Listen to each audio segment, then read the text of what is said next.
Mining tycoon, billionaire, and Australia's richest person in 2011 to 15 and since 2017, Gina Rinehart, has been criticised for her oligarch-style approach to business.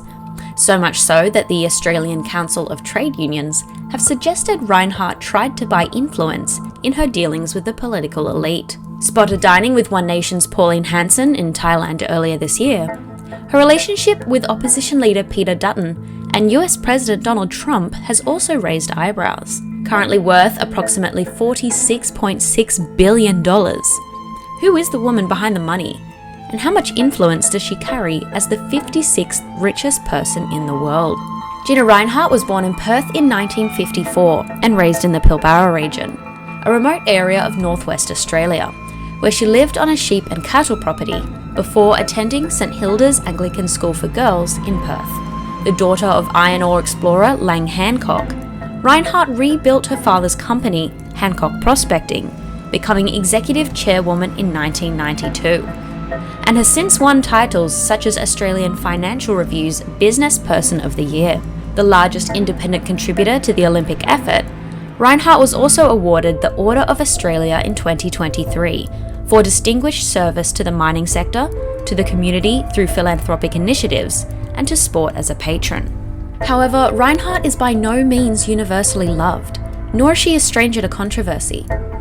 After offering a financial lifeline to Netball Australia, Indigenous Australian Diamonds player Donnell Wallam expressed reservations about wearing the Hancock logo following comments Rinehart's father made about First Nations people.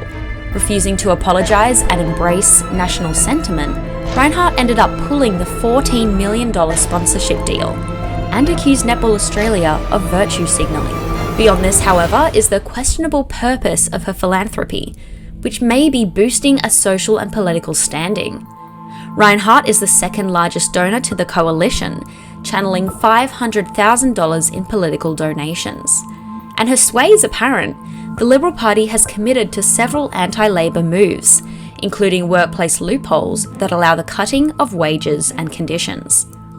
It's also rumoured that she is a major backer of the Institute of Public Affairs, a conservative think tank. Also present at President Trump's election party in Mar-a-Lago, she was able to cultivate ties with the right-wing elite, even stating that Australian politicians should watch and learn from the president's policies, which included cutting taxes, the size of the government, and red tape. But it doesn't seem she is all-powerful.